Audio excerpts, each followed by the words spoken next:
Hey gang, it's JC and this is the Daily Dose for Thursday, February 3rd, 2011, a combined venture with Mind Active in beautiful downtown Brentwood. They do this website, they do the jc'sdailydose.com website, and they can do wonders for you too. It's not just website design, there's a lot of people doing this, but this business is about web strategy.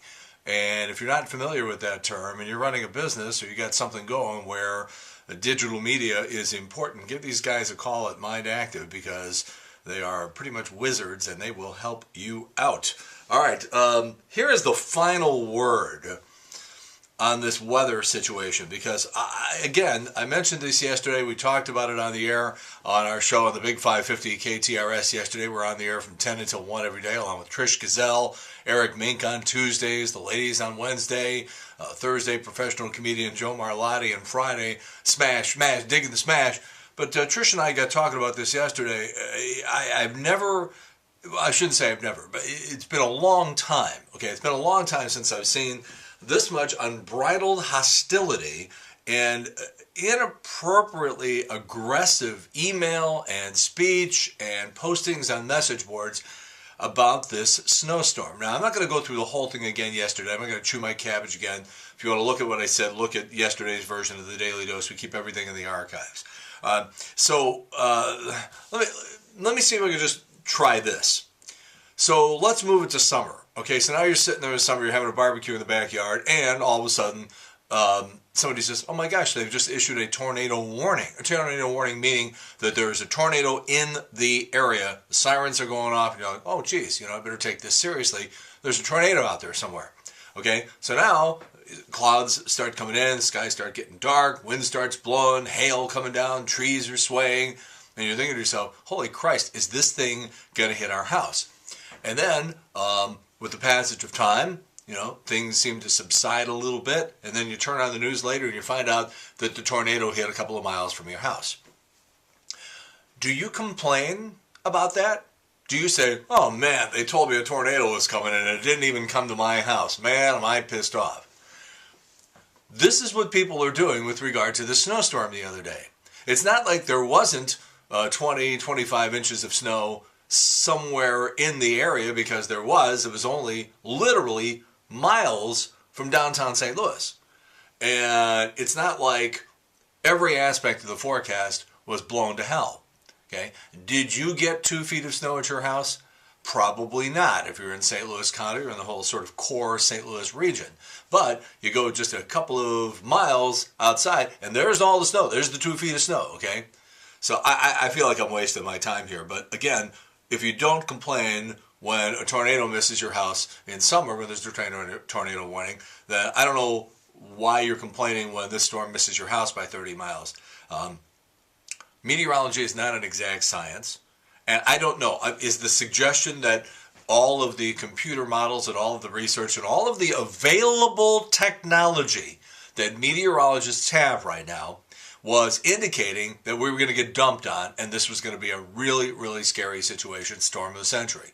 All of that information was there. All of the meteorologists, the TV guys, the radio guys, the print guys, the online guys, the National Weather Service, there's always a couple of dissenters, but pretty much everything was indicating that this thing was going to really, really mess up St. Louis.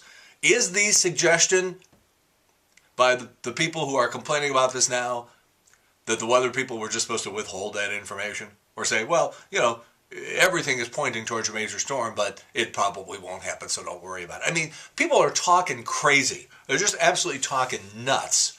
And also, we're finding out really how little people know about weather, because just some of the comments are indicative of people who don't have the slightest idea how weather works and why it isn't it's like trying to predict the stock market half the time, except the weather guys are a lot more accurate. By the way, I'm not talking about this anymore. That's it. If you don't get it, you don't get it.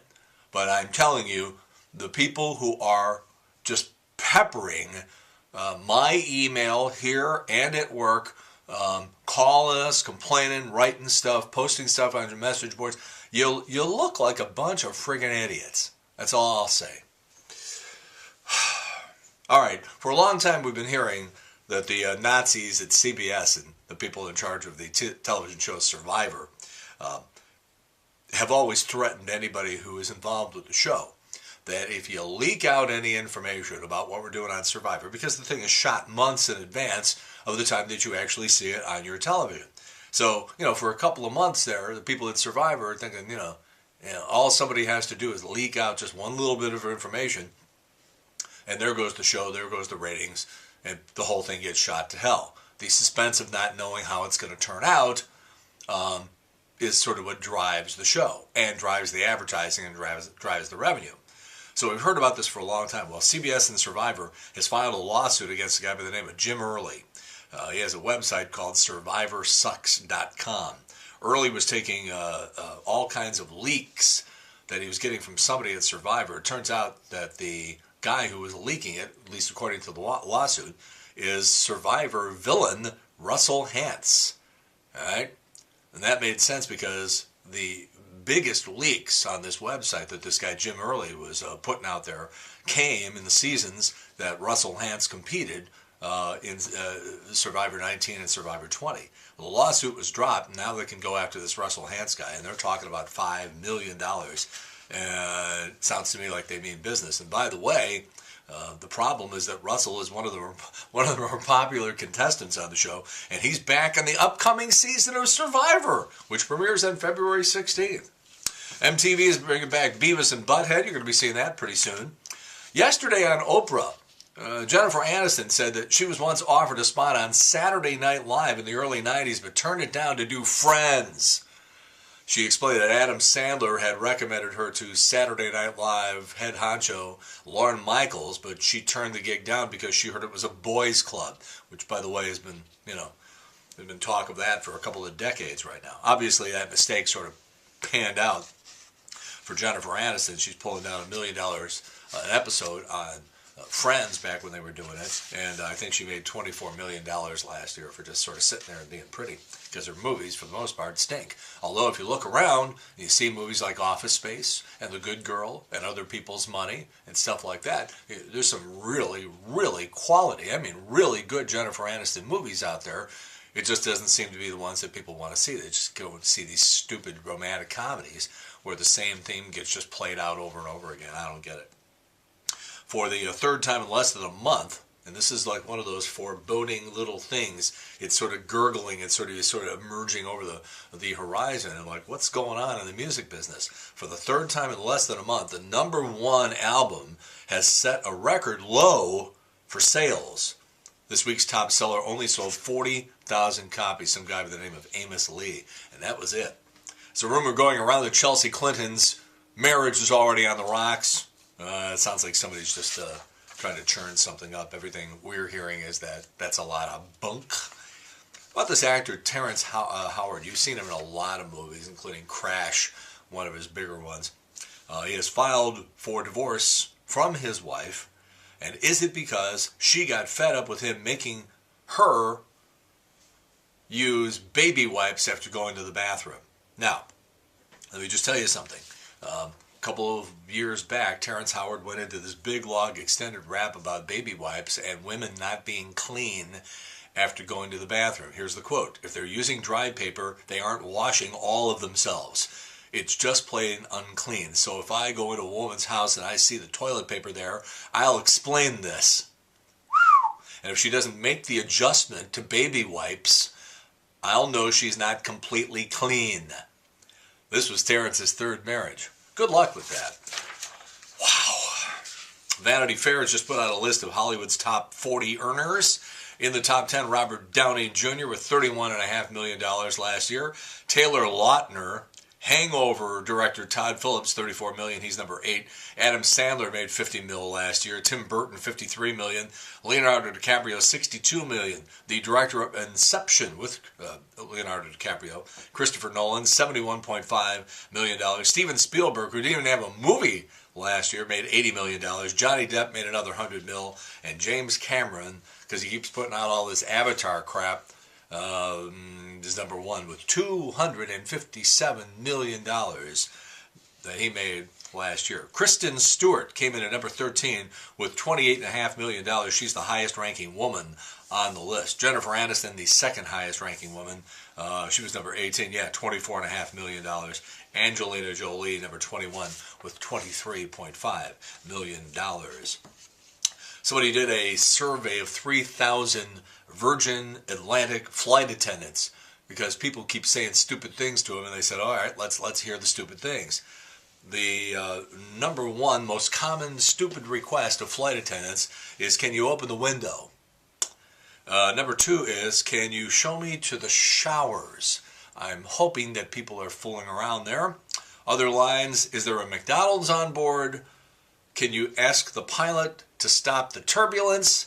And the engines are too noisy. Can you turn them down?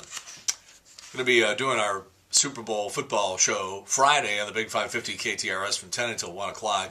And if you need more proof that the NFL players are getting freakishly gigantic, and there's been, rumblings and not just steroids, but a lot of human growth hormone, you think it's just idle chatter? Between the Pittsburgh Steelers and the Green Bay Packers, there are 26 players in the Super Bowl who weigh over 300 pounds. 26 players who weigh over 300 pounds. Back in 1980, only 3 players in the entire league weighed that much. Now in the league, there are 394 guys who weigh over 300 pounds. What do you think's going on? All right, it was on this date in 1959. They say it was the day the music died. I say the day the music died is when Clear Channel started buying up radio stations. But it was on this date in 59. Buddy Holly, Richie Valens, and the Big Bopper died in that plane crash in Mason City, Iowa, the day the music died, of course. Don McLean made a little money off singing about that and other things. All right, I don't know. Some people have a very hostile attitude towards Hollywood stars. Who says Hollywood stars aren't literate? I have a montage for you today on JC's Eye Candy of the movie alphabet. It's a series of scenes of movie characters saying letters in the alphabet, and it's all strung together from A until Z. You'll have a lot of fun with that. And they cheat a little bit on some things, but it's still pretty good. Check that out on JC's Eye Candy. It's right below what you're looking at right now. All right, so there we go. Our big Super Bowl show on the Big 550 KTRS tomorrow, Friday, from 10 until 1. I think you'll get a kick out of it. In the meantime, that's it. JC's Daily Dose for Thursday, February 3rd, 2011. A combined venture with Mind Active in beautiful downtown Brentwood. In the meantime, we've beaten this one to death. Have a good one. See you later. Bye.